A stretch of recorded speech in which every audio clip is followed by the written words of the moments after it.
Okay, so hey everyone, let's start discussing about today's Lead Code Weekly Contest 383.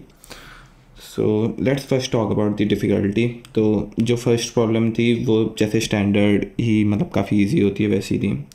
The second problem and fourth problem I think कि वो एक मतलब वो भी काफ़ी ज़्यादा ईजियर साइड पे थी, क्योंकि if anyone knows string matching algorithm तो मतलब काफ़ी ईजी है then second and fourth problem. मतलब सेकंड प्रॉब्लम तो ब्रूट फोर्सली भी हो सकती थी, like fourth problem string matching algorithm मैंने जी एल्गो से किया था, तो मतलब उससे बहुत डायरेक्ट इम्प्लीमेंटेशन थी उसकी. And third problem I didn't like the third problem, क्योंकि उसमें काफ़ी ज़्यादा इम्प्लीमेंटेशन थी और कुछ भी नहीं था, लॉजिक उसमें कुछ भी नहीं था, मतलब बस इम्प्लीमेंटेशन थी और कुछ भी नहीं. तो अब मेरे को पर्सनली थोड़े से कम पसंद आते हैं वो प्रॉब्लम्स जिसमें हम कम सीखते हैं. लाइक इम्प्लीमेंटेशन ज़्यादा करना भी ठीक है, कभी कभार डीएसए में प्रॉब्लम्स आ जाती हैं, but still I personally don't like this kind of problems. तो let's start with the first problem. And on the boundary. तो बेसिकली मैं समझा देता हूँ तुम्हें प्रॉब्लम है क्या. ठीक है, तो तुम्हारे पास एक एंड है. ठीक है, तुम्हारे पास एक एंड है जो कि इनिशियली बाउंड्री पे खड़ी हुई है. ठीक है, बाउंड्री मान लो 0 कोऑर्डिनेट, और तुम्हारे पास एक एरे गिवन है. ठीक है, एक एरे गिवन है, मैं सिंपल. अब इसमें क्या होता है कि हर एक सेकंड पे है ना, हर एक सेकंड पे जो हर एक सेकंड या हर एक स्टेप पे मतलब क्या करती है कि अगर एरे की जो वैल्यू है ना, समझो कि मतलब एक एरे ऐसे गिवन है 2 3 -2 -5, ठीक है 2 इस तरीके से गिवन है. तो क्या होगा कि अगर ये मैं सबसे पहले क्या होगा फर्स्ट सेकंड पे कि ये जो है ना, ये 2 का मतलब राइट डायरेक्शन में 2 की तरफ मूव करेगी जो एंड है हमारी, है ना. तो 0 से कहाँ पे मूव करेगी, 0 + 2 पे. ठीक है, और फिर उसके बाद है ना वो मतलब 3 है तो और आगे 3 मूव करेगी. तो अब इसकी पोजीशन क्या हो जाएगी, 0 + मतलब 5. फिर ये माइनस का मतलब है कि पीछे की तरफ मूव करेगी. ठीक है, अगर -2 है तो इसका मतलब क्या हो गया, 5 - 2 विच इज इक्वल टू 3. और फिर ये और पीछे की तरफ मूव करेगी क्योंकि -5 है, तो ये कितना हो जाएगा, -2. और फिर ये आगे की तरफ मूव करेगी तो ये कितना हो जाएगा, 0. तो हमें ये बताना है कि ये पूरे जो भी एरे में जब तुम आइटरेट कर रहे हो हर एक सेकंड पे तुमने ये देखा कि पहले ये +2 आगे जाएगी, फिर +3 आगे जाएगी, फिर -2 पीछे, -5 पीछे, जितना भी, तो ये कितनी बार बाउंड्री को हिट करेगी. ठीक है, बाउंड्री को हिट करेगी. तो बाउंड्री क्या है हमारी, 0 बेसिकली, राइट. तो अगर हमारी बाउंड्री 0 है तो हमें क्या चेक करना है कि बस इस मतलब जब भी ये मूव कर रही होगी इसके बीच में इसकी नई नई पोजीशंस होंगी. लाइक पहले 0 थी, फिर 2 हो गई, फिर 3 हो गई, फिर 5 हो गई, फिर 3 हो गई, -2, फिर हमारी हो गई 0. तो हमें बस ये देखना है कि जब तुम ये सारी वैल्यूज़ में कितनी बार 0 आ रहा है बेसिकली, और वो तुम्हें पता लग जाएगा बाउंड्री कितनी बार हिट करी है. ठीक है, एग्जाम्पल ले लेते हैं इसका, जैसे कि 3 2 -3 -4. पिछले वाले का जैसे हमने क्या देखा कि इसमें कितनी बार हिट करेगी, एक बार केवल. ठीक है, इनिशियल वाले को कंसीडर नहीं करना जो इनिशियल बाउंड्री पे होगा. तो 0 + 3 पे 3 हो गया, फिर 5 हो गया, फिर उसके बाद क्या हुआ होगा, 2 हुआ होगा, फिर -2. बाउंड्री कितनी बार हिट करी, 0 कितनी बार आया, एक बार भी नहीं. ठीक है, और ये क्या है, ये वाली वैल्यू है 3, ये वाली वैल्यू है 3 + 2, ये वाली वैल्यू है 3 + 2 -3, और ये वाली है 3 + 2 -3 -4. ठीक है, तो ऐसे ही हमें बताना है एट द एंड. तो मैं इसका कोड दिखा देता हूँ. तो मैं सिंपली बस सम मेंटेन करना है, सम वेरिएबल सम मेंटेन करना है, और सम चेक करना है कि कितनी बार सम जो है वो 0 आता हो. सिंपल.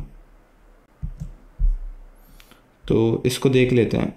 तो ये आंसर मतलब कितनी बार आएगा, और सम हमने मेंटेन कर लिया. फिर हमने सम + = AI, और बस हमने देखा कि बाउंड्री कितनी बार हिट करता है. तो अगर जितनी बार सम 0 हुआ उतनी बार बाउंड्री हिट होगी, तो रिटर्न कर दो answer. Simple. Minimum time to revert word to initial state, ठीक है। ये वाली प्रॉब्लम और ये वाली प्रॉब्लम साथ में कर रहे होंगे, मतलब इसका जो सेकंड है, सेकंड और फोर्थ प्रॉब्लम साथ में करेंगे। Third problem, find the grid of region average, ठीक है। हाँ ओके, मैं प्रॉब्लम समझा देता हूँ बेसिकली है क्या। तो हमें एक ग्रिड गिवन है, ठीक है, हमें एक ग्रिड गिवन है, समझ लो n क्रॉस m की, ठीक है। ये हमारी ग्रिड है भाई, इसकी डायमेंशन समझ लो n क्रॉस m। तो पहले तुम्हें कुछ टर्म है वो टर्म समझनी होगी। सबसे पहले तो एडजेसेंट ब्लॉक क्या होता है। एडजेसेंट ब्लॉक, इसमें बोला गया है कि एडजेसेंट ब्लॉक क्या है, जिनके बीच का जो एब्सोल्यूट डिफरेंस है, जिन भी दो सेल्स के बीच का डिफरेंस है वो क्या हो तुम्हारा, लेस देन इक्वल्स टू 1। मतलब कि एक सेकंड देना मेरे को, हाँ। और बेसिकली ये जो ब्लॉक्स है ना, जैसे ये एक हो गया, एक ये हो गया, ये हो गया, ये इन सबको बोला गया पिक्सल्स, ठीक है। ये सब क्या है, पिक्सल्स हैं। जितने भी सेल्स दिख रहे हैं इस ग्रिड में, ये सब क्या है तुम्हारे पिक्सल्स, ठीक है। ये सब क्या है तुम्हारे पिक्सल्स। तो पहले हमें पता लगा कि पिक्सल क्या है। पिक्सल बेसिकली क्या है कि मतलब ये जो तुम्हारे ब्लॉक्स हैं, सिंपल। फिर तुम्हारे एडजेसेंट ब्लॉक्स या फिर एडजेसेंट पिक्सल्स क्या है, जिसमें भी है ना, जिसमें भी absolute difference less than equals to 1 हो, जिन भी ब्लॉक्स। मतलब अगर ये वाला मैं ब्लॉक देख रहा हूँ, ये वाला सेल देख रहा हूँ, ये वाला पिक्सल देख रहा हूँ और ये वाला पिक्सल देख रहा हूँ, इन दोनों के बीच की का एडजेसेंट डिफरेंस क्या है, 1 है। कैसे कि जैसे i, j हो गया, इस वाले का i, j, इसका क्या है i, j+1, दोनों के बीच का एब्सोल्यूट डिफरेंस क्या हो गया, मतलब इंडिसेस का, तो वो कितना हो जाएगा, केवल 1। क्या ये और ये हो सकते हैं, नहीं। क्यों, क्योंकि एडजेसेंट डिफरेंस कितना है, 2 है। क्यों, ये i, j है, ये है i+1, j+1, और i+1 minus i plus j+1 minus j, वो कितना हो गया तुम्हारा 2, ठीक है। तो ये जो है ये एडजेसेंट आपस में नहीं है। क्या i, j और i, j अपने आप में है, इसमें उसको भी कंसीडर करना है। मतलब खुद भी तुम खुद से हो, क्योंकि तुम्हारे बीच का डिस्टेंस जो है वो कितना है, 0। तो पिक्सल समझ आ गया, हमें एडजेसेंट पिक्सल्स समझ आ गया। अब एक हमें डेफिनेशन देखनी है रीजन की। तो रीजन जो इसमें बोला गया है, अरे भाई रीजन जो इसमें बोला गया है वो बोला गया है तुम्हारा 3x3 की जो तुम्हारी मैट्रिक्स है ना,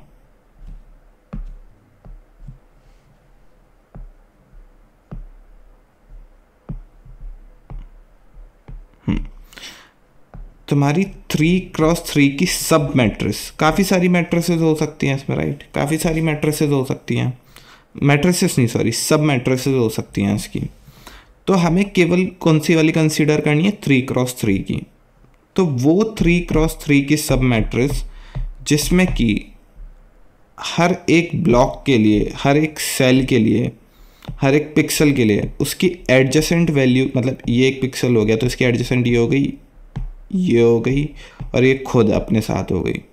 सिमिलरली इसके लिए ये हो गया, ये हो गया, ये हो गया, ठीक है। इसके लिए ये हो गया, ये हो गया, ये हो गया एडजेसेंट, ठीक है। ये वाला कंसीडर नहीं करेंगे क्योंकि ये क्या सब मैट्रिक्स से बाहर है, जो ये वाला सेल अगर तुम देख रहे हो तो इसके लिए एडजेसेंट ये, ठीक है। तो रीजन वो 3x3 के सब मैट्रिक्स है जिसमें कि हर एक पिक्सल का एडजेसेंट डिफरेंस जो होगा ना, मतलब हर एक एडजेसेंट पिक्सल का डिफरेंस जो होगा ना वो less than equals to threshold हो। मतलब कि यहाँ पे हर एक पिक्सल की वैल्यू दी गई होगी तुम्हें, यहाँ पे जैसे 5, 10, 0 to 255 गिवन होगी, ठीक है, यही है ना, हाँ, 0 to 255, और इन दोनों के बीच एडजेसेंट डिफरेंस, मतलब हर एक एडजेसेंट, हर सब मैट्रिक्स के हर एक सेल का जो एडजेसेंट सेल होगा जो कि सब मैट्रिक्स के अंदर ही लाई करता होगा, उनका एडजेसेंट डिफरेंस हमेशा less than equals to threshold हो। इतना लग गया हमें आइडिया।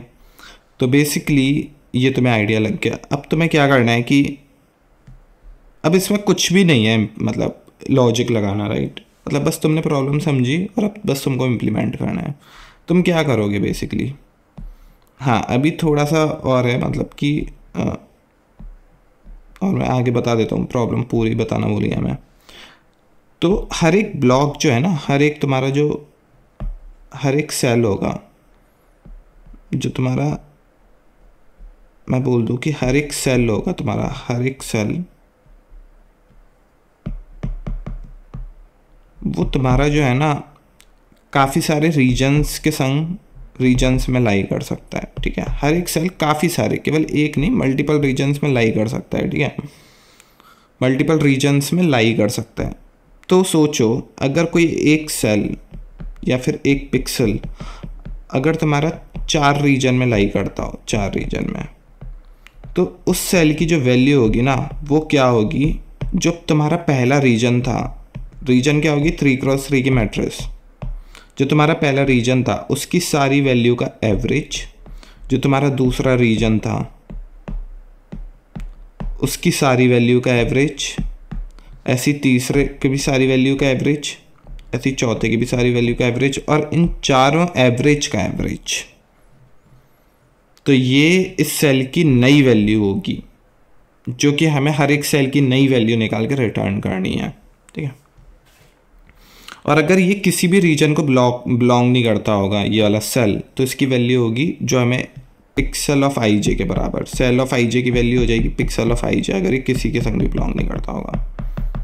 तो इसमें कुछ भी नहीं करना, तुम्हें क्या करना है, ब्रूट फोर्स अप्रोच लगानी है, ठीक है। क्या करनी है, ब्रूट फोर्स अप्रोच लगानी है।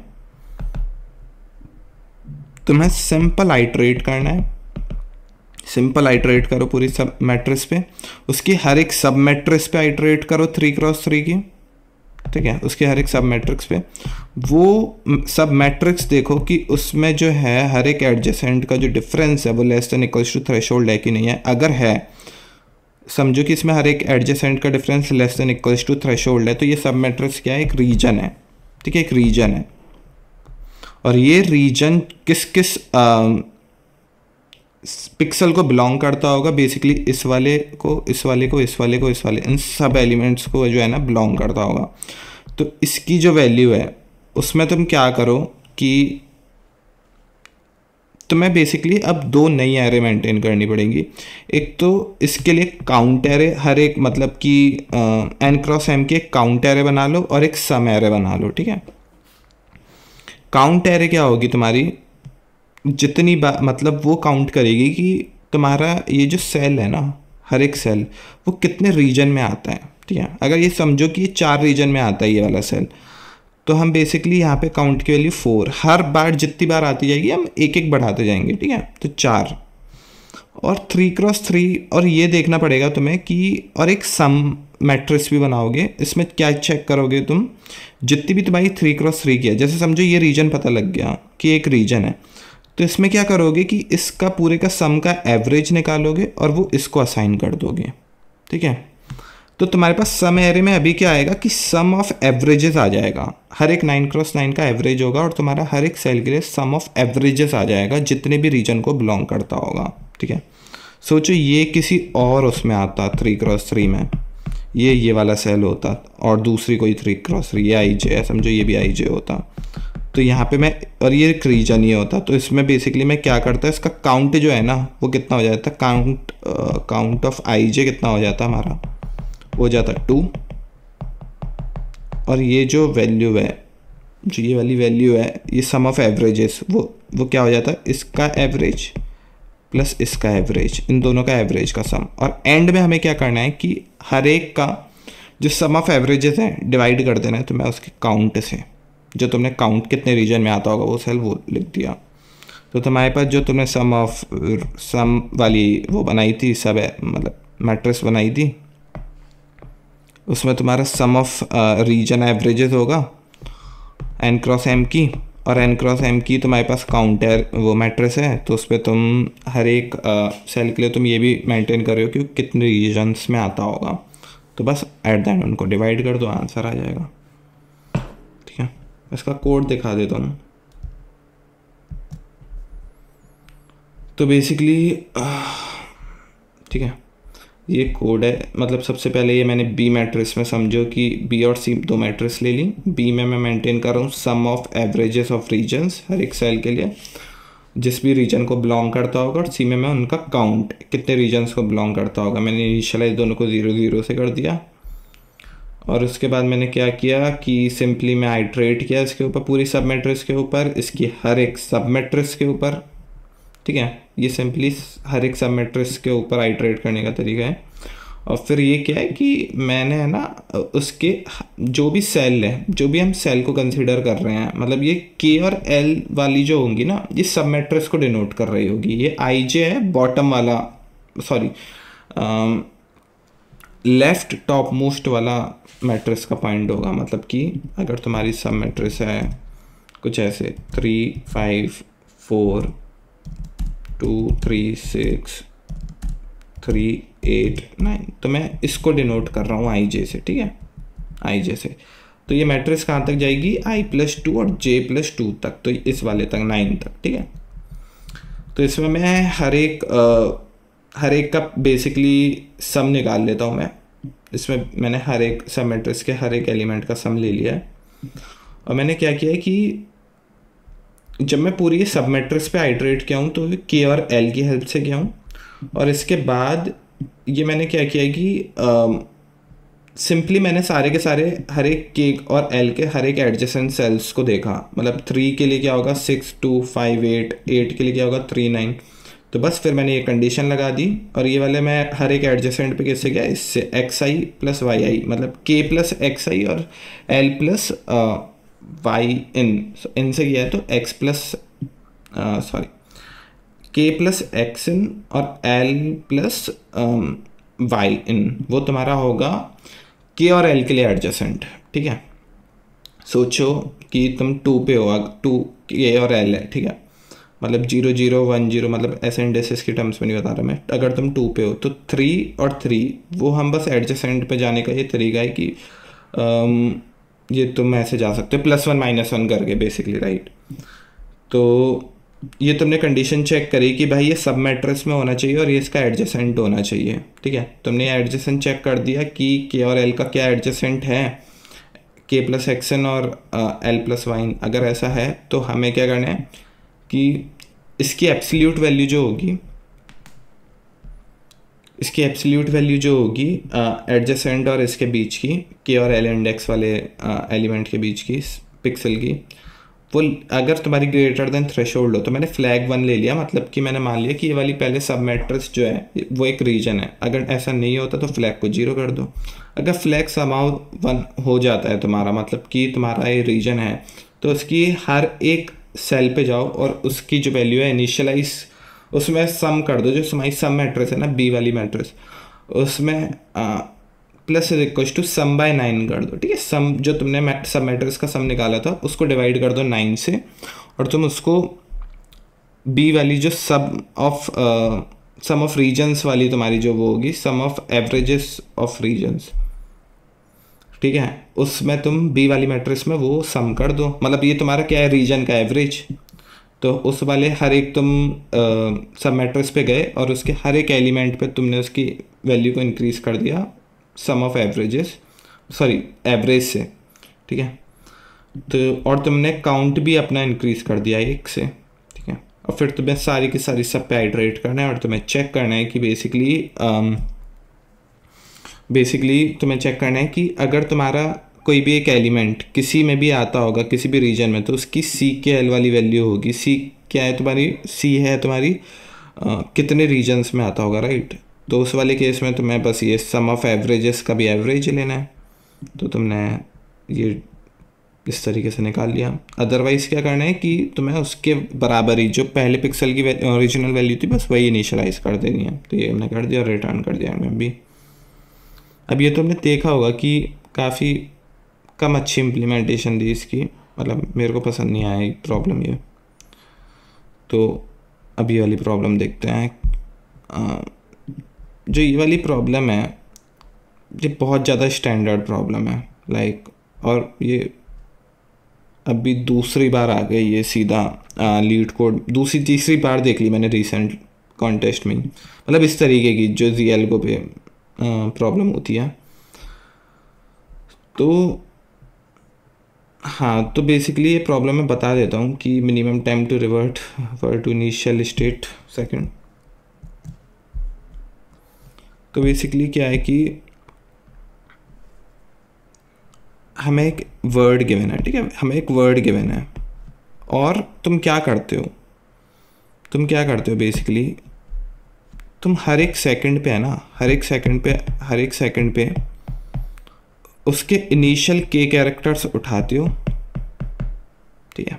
तुम्हारे पास इनिशियली एक वर्ड दे रखा है और तुम्हें दे रखी है कि तुम हर एक सेकंड पे उसके के कैरेक्टर्स उठाते हो और इसको स्ट्रिंग से रिमूव करते हो इनिशियल वाले, ठीक है। अगर स्ट्रिंग वर्ड इस तरीके का है A1 A2 A3 A4 A5 और तुम्हारा K3 है, तो तुमने ये 3 कैरेक्टर उठाए, इनको हटाया और बैक में डाल दिया अपनी मन मर्जी अकॉर्डिंग। मतलब इनकी वैल्यू जो रखनी है तुम रख सकते हो, कोई वो नहीं है, कोई दिक्कत नहीं है, ठीक है। तो अगर एक सेकंड पे रख दिया, फिर दूसरे सेकंड पे ये जाएंगे, तीसरे सेकंड पे ये जाएंगे और ये पीछे हम इंसर्ट करते जाएंगे, ठीक है। तो के ऐसे हम उठाएंगे और स्ट्रिंग समझो ऐसे यहाँ तक है तो इसको पीछे डाल देंगे, यहाँ तक है तो, और फिर हम इसको और पीछे डाल देंगे, इसको और पीछे डालेंगे। तो हमें बताना है कि मिनिमम कितने सेकंड में तुम्हारा जो ये है ना, जो तुम करते जा रहे हो ये ऑपरेशन, उसके बाद कितने मिनिमम सेकंड में ये वाली जो स्ट्रिंग है ना, क्योंकि हर एक सेकंड पे स्ट्रिंग चेंज हो रही है, तुम इनिशियल के कैरेक्टर उठा के एंड में डाल रहे हो, कि एंड के कैरेक्टर्स में डाल रहे हो अपनी मनमर्जी अकॉर्डिंग। तो मिनिमम कितने सेकंड बाद ये जो स्ट्रिंग है ये इनिशियल वर्ड के बराबर ही हो जाएगी। सिंपल है प्रॉब्लम समझने में। अब इसको देखने का तरीका इस तरीके से है कि तुम खुद सोचो कि अगर पहले तो एक ही वाला केस सोचते हैं कि मैक्स कितना टाइम लग सकता है इसको करने में। सोचो ये के कैरेक्टर्स हैं, ये के कैरेक्टर्स हैं और एंड में 2-3 कैरेक्टर बच रहे हैं, के तुम्हारा 5 है। तो इनिशियली तुम इसको उठा के डाल रहे हो, नहीं बन रहा, फिर इसको उठा के डाल रहे हो, नहीं बन रहा, अपनी मर्जी के अकॉर्डिंग कैरेक्टर इनके चेंज करके डाल सकते हो तुम, ठीक है। इसको कर रहे हो नहीं बन रहा, इसको कर रहे हो नहीं बन रहा। जैसे ही तुम इसको कर दोगे ना, इसको रिमूव करके डालोगे अपनी मर्जी अकॉर्डिंग, तो तुम सारे के सारे कैरेक्टर्स एक तरीके से चेंज कर रहे हो। तो सारे के सारे जितने भी तुम्हारे ग्रुप्स बन रहे हैं वो तुम्हारा होगा वर्स्ट केस में, मतलब वर्स्ट केस में वही आंसर होगा। हमें मिनिमम बताना है लेकिन वर्स्ट आंसर वही होगा कि तुम सारे के सारे ब्लॉक्स उठा रहे हो और डाल रहे हो। और कितने ब्लॉक्स होंगे तुम्हारे, ये होंगे तुम्हारे सील वैल्यू होगी तुम्हारी किसकी, n/k की सील वैल्यू, ठीक है। क्योंकि अगर ऐसा होता है तुम सारे के सारे ब्लॉक उठाते हो, इसका मतलब क्या है, तुम हर एक कैरेक्टर को चेंज कर सकते हो और इस केस में तुम डेफिनेटली वर्ड के बराबर बना सकते हो, राइट भाई। क्योंकि इसकी वैल्यू मैं कुछ भी डाल दूंगा, इसकी कुछ भी डाल दूंगा, इसकी कुछ भी डाल दूंगा और इसके एंड में उठा के मैं वही डाल दूंगा, तो मतलब मेरे को पता है कि इनिशियल मेरी ये थी, मैं आराम से बना सकता हूँ। अब सोचो कि मेरे को वर्स्ट मतलब बेस्ट वाला आंसर निकालना है, बेस्ट केस मतलब क्या होगा, तो वो होगा 0 इनिशियल वाला, लेकिन वो हमको कंसीडर नहीं करना। मतलब अगर तुम कुछ भी ऑपरेशन नहीं लगाओगे तो वर्ड के बराबर है। उसके बाद क्या होगा, तुम के कैरेक्टर रिमूव करते जाओ। तुम सोचो ये फर्स्ट के कैरेक्टर रिमूव कर रहे हो, इससे डिपेंड नहीं पड़ता अगर तुमने इसके कैरेक्टर्स को रिमूव किया है, क्योंकि तुम इसकी वैल्यू कुछ भी दे सकते हो, तुम्हें फ़र्क ही नहीं पड़ता भाई कि इसको मैं क्या रखूं, इसको मैं क्या वैल्यू इनिशियलाइज मतलब इसको क्या वैल्यू दूं। तुम कुछ भी रख दोगे, तुम्हें मतलब जो है ना, जो वैल्यू तुम चेंज नहीं कर सकते वो है ये, तुम्हें फ़र्क पड़ता है केवल इससे, ठीक है। तो तुम बस ये चेक करो कि क्या यहाँ से लेकर यहाँ तक की जो स्ट्रिंग है वो वर्ड की स्टार्टिंग वाली स्ट्रिंग से मैच कर रही है कि नहीं। जैसे कि A B A C A B ए, ठीक है, ये वाली देखते हैं। तो इसमें के की वैल्यू हमें क्या है कि के की वैल्यू है 3 तो तुम पहले ये उठाओगे, सोचो तुम पहले ये वाले उठाओगे, तो अगर तुम ये वाले उठा के कहीं भी डाल सकते हो, इसको दोबारा लिख देते हैं A B A C A B ए, तो भाई मैं इसको उठा के मैं पीछे डाल दूंगा, मेरे को फ़र्क ही नहीं पड़ता इसकी वैल्यू को मैं अभी क्या रखूँ, मैं कुछ भी इनिशियलाइज़ कर दूंगा जो मेरी मर्जी। मेरे को बस ये देखना है कि क्या सी ए बी ए स्टार्टिंग वाला क्या ये वाला सी ए बी ए क्या स्टार्टिंग वाले इससे मैच कर पा रहा है। अगर एस से मैच कर पाया, क्योंकि ये जो है ना अब ये पीछे वाले जो है आगे आ गए होंगे, तो ये प्रीफिक्स के बराबर है कि नहीं है। तो क्या सी ए बी ए स्टार्टिंग वाले प्रीफिक्स के बराबर है? नहीं, तो इसमें काम नहीं हो पाएगा क्योंकि ये वैल्यू चेंज नहीं हो सकती। एक सेकंड में तो नहीं हो रहा, अब दूसरे सेकंड पे देखते हैं। तो ए बी ए उठ गया तो सी ए बी ए है ना, अब ए बी ए उठा दिया मैंने, और मैं इसकी वैल्यू कुछ भी रख सकता हूँ, मेरे को फ़र्क नहीं पड़ता, तो मैंने इसको साइड में रख दिया। अब फिर मैं सी ए बी उठाता हूँ। अब क्या मैं देखता हूँ कि अब जो पीछे जो बचेगा ना वो मेरा बचेगा केवल ए, ठीक है। अब जो मेरा पीछे बचा वो केवल बचा ए, तो मैं चेक करता हूँ क्या ए प्रीफिक्स के बराबर है, क्योंकि इसको मैं कुछ भी डाल सकता हूँ, इसको नहीं डाल सकता, तो ये बिल्कुल बराबर है प्रीफिक्स के। क्या ये प्रीफिक्स से पूरा मैच हो रहा है? बिल्कुल हो रहा है। तो मैं इन दोनों को अब चेंज करके कुछ भी डाल दूंगा। अब मैं पुराना वाला जो पहले तुमने ए बी ए था उसको सोचो तुम बी ए सी करके डालते हो, और ये नया वाला ये जो सी ए बी बाद में आया था उसको ए बी ए करके, तुम्हारा काम हो गया। तो 2 सेकंड में। तो बेसिकली तुम्हें क्या करना है, तुम्हें ये ग्रुप्स जो तुमने बनाए के तुम उठाए जा रहे हो, तुम्हें ये देखना है कि तुम कौन से वाले ग्रुप पे जाके, मतलब कि के उठा सकते हैं ना, तो कौन से वाले ग्रुप पे जाके तुम पूरा का पूरा प्रीफिक्स के संग मैच हो रहे हो, क्योंकि इनसे फ़र्क नहीं पड़ता हमें। तो अगर तुम इसी पे हो जाते हो, इसी को हटाते हो, इसको रिमूव करते हो, और ये वाला पूरा का पूरा प्रीफिक्स के संग मैच हो जाती है, ये वाला सफिक्स जो है, तो इसका आंसर होगा 1। अगर तुम ये दोनों ग्रुप हटाते हो, ये वाला पूरा जो सफिक्स है वो मैच हो जाता है किसके संग? प्रीफिक्स के साथ, तो इसका आंसर होगा 2। अगर तुम यहाँ से लेकर ये 3 ग्रुप हटाते हो, ये बचता है, तो आंसर होगा तुम्हारा 3। बस। अब ये चीज़ चेक कैसे करेंगे कि भाई ये जो मेरा वो है ना, मेरी जो पूरा का पूरा सफिक्स है, जो मेरा सफिक्स है वो प्रीफिक्स के संग मैच करता होगा कि नहीं। तो उसके लिए है ना स्ट्रिंग मैचिंग एल्गो होती है, स्ट्रिंग मैचिंग एल्गो, जो तुम्हारा काम जो O ऑफ N वाला होता है ना, O ऑफ N वाला काम जो होता है तुम्हारा, वो O ऑफ 1 में कर देती है ओवरऑल, ठीक है। इतना समझ आ रहा होगा। अब इसमें क्या कर सकते हैं हम, जी एल्गो लगा सकते हैं बहुत इजीली। अब जी एल्गो क्या होती है कि कितना कॉमन है सफिक्स के साथ, मतलब प्रीफिक्स के संग। मतलब जी एल्गो तो बताती यही है कि कोई भी इंडेक्स जो है वहाँ से लेकर, जैसे कि तुम्हारे पास एक स्ट्रिंग है, मैं जी एल्गो पहले भी बता चुका हूँ काफ़ी वीडियोज़ में, लेकिन जी एल्गो एक बार समझा देता हूँ मैं, इसी को एग्जांपल लेके A B A C A B ए। तो इसमें ये देखना होता है तुम्हें कि किसी भी अगर तुम इंडेक्स पे खड़े हुए हो, तो वहाँ से लेकर तुम कितना कॉन्टिगियस, मतलब वहाँ से लेकर उस वाले इंडेक्स को लेकर कहाँ तक की सब स्ट्रिंग पूरा का पूरा प्रीफिक्स के संग मैच करेगी। जैसे A B A C A B, अगर तुम इस वाले इंडेक्स पे खड़े हो तो इसकी वैल्यू क्या होगी, जी की 7 होगी, पूरा का पूरा मैच ही कर रही है प्रीफिक्स के साथ। बी पे खड़े हो तो इसकी कितनी वैल्यू होगी, प्रीफिक्स के संग बिल्कुल भी मैच नहीं कर रही, तो 0। ए पे खड़े हो तो ए मैच कर गया भाई इससे, मतलब ये वाला ए जो है ये इसके संग मैच कर गया, सी नहीं किया तो इसकी वैल्यू कितनी हो जाएगी, 1। फिर तुम सी पे खड़े हो, मैच नहीं किया, 0। ए पे खड़े हो तो तुम्हारी कितनी हो जाएगी, ए बी ए पूरा मैच कर गया, तुम ये देख रहे हो, तो 3। बी पे खड़े हो 0, ए पे खड़े हो 1। अब तुम्हें ये चेक करना है कि भाई जी से कैसे निकाल सकते हो कि पूरा का पूरा सफिक्स प्रीफिक्स के संग मैच कर रहा हूँ। तो उस वाले केस में क्या होगा, अगर तुम सोचो किसी आई इंडेक्स पे खड़े हो और उसकी जी ऑफ आई यहाँ तक पहुँच रही है, उसकी जी ऑफ आई इतना है भाई, बिल्कुल लास्ट n-1 इंडेक्स तक जा रही है, तो हम कह सकते हैं कि भाई ये पूरा प्रीफिक्स के संग मैच हो रहा होगा। इन सिंपल वर्ड्स, अगर i प्लस जी आई की जो वैल्यू है वो n के बराबर हो जाए, तो इसका क्या मतलब है, इसका मतलब है कि यह पूरा का पूरा जो है प्रीफिक्स के संग मैच कर रहा है।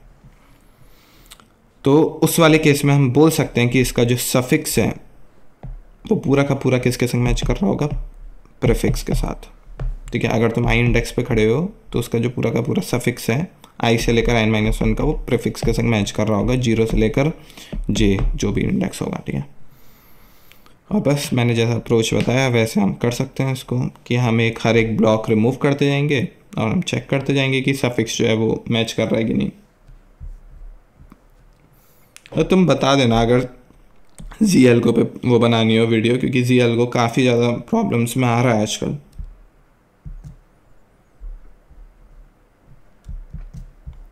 तो इसका कोड देख लेते हैं एक बार, है ना, इसका कोड देख लेते हैं। तो